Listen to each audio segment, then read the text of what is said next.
নমস্কাৰ আজিৰ এই ভিডিঅ'টোত আমি শিকিম প্ৰিপজিশন এবভ আমি কেনে ধৰণে বিভিন্ন বাক্যত ব্যৱহাৰ কৰিব পাৰোঁ আপোনালোকে এই ভিডিঅ'টো স্কিপ নকৰাকৈ শেষলৈকে চাব আপোনালোকে যদি এই ভিডিঅ'টো স্কিপ নকৰাকৈ শেষলৈকে চাই আপোনালোকে ডেফিনেটলি জানিব পাৰিব আমি প্ৰিপজিশন এবভ কেনে ধৰণে বিভিন্ন বাক্যত ব্যৱহাৰ কৰিব পাৰোঁ আৰু আপোনালোকক এখিনটা ৰিকুৱেষ্ট কৰোঁ আপোনালোকে যদি ভিডিঅ'টো চাই ভাল পায় প্লিজ ভিডিঅ'টো লাইক কৰি যাব আপোনালোকে বহুতেই ভিডিঅ'বোৰ চাই লাইক কৰি নাযায় আৰু কমেন্ট নকৰে আপোনালোকে প্লিজ লাইক কৰিব আৰু কমেন্ট কৰি মোক জনাব আপোনালোকে এই ভিডিঅ'টোৰ পৰা প্ৰিপজিশন এবভৰ বিষয়ে কিমান শিকিব পাৰিলে সো আহক এই ভিডিঅ'টো আৰম্ভ কৰোঁ প্ৰথম কথা আমি প্ৰিপজিশন এবভ ব্যৱহাৰ কৰোঁ যেতিয়া আমি দুটা বস্তুৰ হাইটৰ মাজত কম্পেয়াৰ কৰিবলৈ যাওঁ যেতিয়া দুটা বস্তুৰ উচ্চতাৰ মাজত আমি কম্পেয়াৰ কৰিবলৈ যাওঁ তেনে ক্ষেত্ৰত আমি প্ৰিপজিশন এবভ ইউজ কৰোঁ যেনে তাৰ এক্সাম্পল হিচাপে আপোনালোকক মই ক'ব পাৰোঁ যে আপোনালোকে এই বৰ্ডখনৰ হাইটটো দেখিছে এই বৰ্ডখনৰ হাইট আছে এইটো অঞ্চলত গতিকে ইমান দূৰ হাইট আৰু মোৰ হাইটটো চাওক সো তেনে ক্ষেত্ৰত বৰ্ডখন মুটকৈ বেছি ওপৰত আছে তেনে ক্ষেত্ৰত আমি বাক্যটো ক'ব পাৰোঁ যে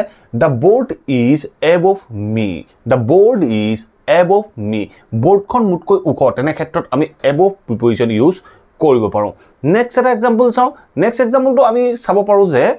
এতিয়া আপোনালোকে মোৰ বেকগ্ৰাউণ্ড দেখিছে এখন ব্লু স্ক্ৰীন এই স্ক্ৰীনখনলৈ চাওক এই স্ক্ৰীনখনতকৈ মই মানুহটো চাপৰ হয় এই স্ক্ৰীনখন মুটকৈ যথেষ্ট ওখ হয় তেনে ক্ষেত্ৰত এই স্ক্ৰীনখন মুটকৈ ওখ বুলি ক'বলৈ যাওঁতে আমি ক'ব লাগিব যে the screen is above me বা আমি ক'ব পাৰোঁ যে the screen is above my head the screen is above my head মোৰ মূৰতকৈ ওখ তেনে ক্ষেত্ৰত আমি স্ক্ৰীনখন আমাতকৈ ওখ বুলি ক'বলৈ যাওঁতে আমি above প্ৰিপজিশনটো ইউজ কৰিলোঁ এতিয়া চাওঁ আমি এবভৰ অন্য এটা ইউজ যেতিয়া আমি এটা বাক্য কওঁ যে এটা বস্তু অন্য এটাৰ ওপৰত আছে তেনে ক্ষেত্ৰত আমি এবভ ইউজ কৰোঁ ফৰ এক্সাম্পল হিচাপে আপোনালোকে ধৰি লওক এইখন এখন টেবুল এই টেবুলখনৰ ওপৰত এইটো পেন আছে এই পেনটো আমি টেবুলখনৰ ওপৰত আছে বুলি ক'বলৈ যাওঁতে আমি এবভ ইউজ কৰিব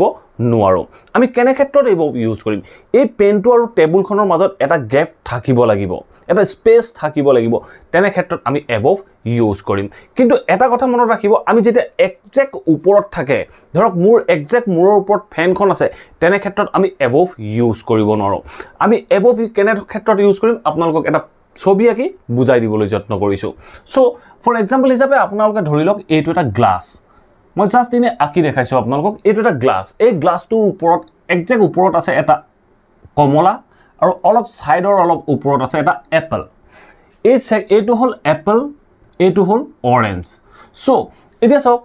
এই গ্লাছটোৰ একুৰেট ওপৰত আছে একজেক্ট ওপৰত আছে অৰেঞ্জটো সো তেনে ক্ষেত্ৰত আমি ক'ব লাগিব যে the orange is over the glass the orange is over the glass গ্লাছটোৰ একজেক্ট ওপৰত থকাৰ বাবে আমি over ইউজ কৰিলোঁ কিন্তু এই এপলটো চাওক এপলটো আছে অলপ সাইডত গ্লাছটোৰ পৰা সাইডত আছে এপলটো সো তেনে ক্ষেত্ৰত আমি ওভাৰ ইউজ কৰিব নোৱাৰোঁ তেনে ক্ষেত্ৰত আমি ক'ব লাগিব যে the apple is above the glass the apple is above the glass আপেলটো গ্লাছটোৰ ওপৰত আছে কিন্তু একজেক্ট ওপৰত নাই অলপ সাইডত আছে তেনে ক্ষেত্ৰত আমি above ইউজ কৰিলোঁ সো তাৰ বাবে মই সেই এক্সাম্পল ইয়াত লিখি দিছোঁ যে the apple is above the glass আপেলটো গ্লাছটোৰ ওপৰত আছে নেক্সট এক্সাম্পলটো চাওক নেক্সট এক্সাম্পলটো কি কৈছে he fixed a light above his table বা above the table he fixed a light above the table he টেবুলখনৰ ওপৰত এটা লাইট ফিক্স কৰিলে বা কৰিছিল সো টেবুলখন এই টেবুলখন ফৰ এক্সাম্পল এইখন এখন টেবুল এই টেবুলখনৰ একজেক্ট ওপৰত হি বাল্বটো ফিট কৰা নাই হি লাইটটো একজেক্ট ওপৰত লগোৱা নাই হি টেবুলখনৰ পৰা হয়তো সাইডত লগাইছে বাল্বটো নহয়তো এইটো সাইডত লগাইছে তেনেকুৱা ক্ষেত্ৰত আমি ক'লো যে he fixed a light above the table টেবুলখনৰ ওপৰত লগাইছে কিন্তু টেবুলখনৰ একজেক্ট ওপৰত নাই লগোৱা সো এতিয়া চাওঁ আমি next ইউজটো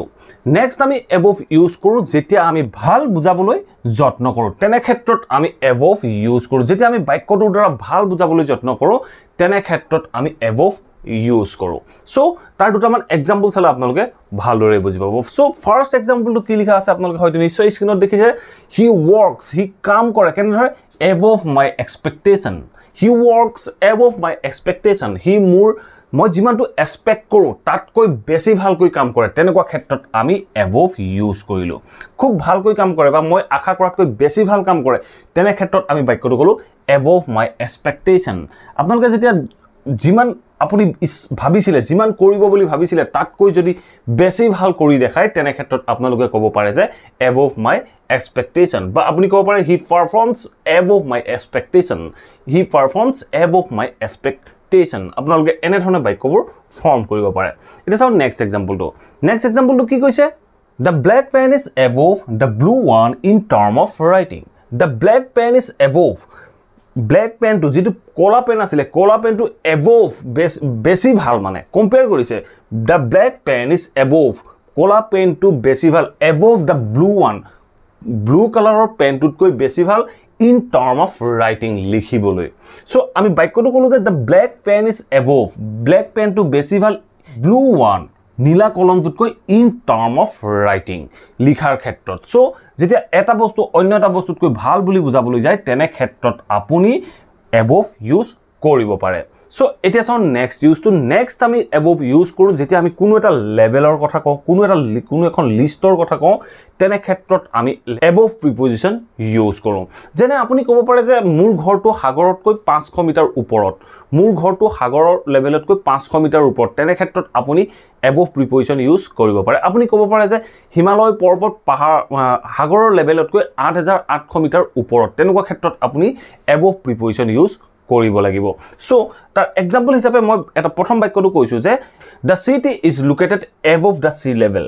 the city is located শহৰখন আছে ক'ত আছে above the sea level সাগৰৰ যেটো লেভেল হয়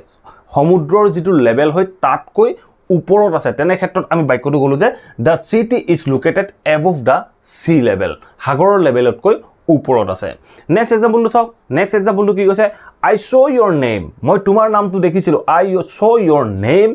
above my name in the list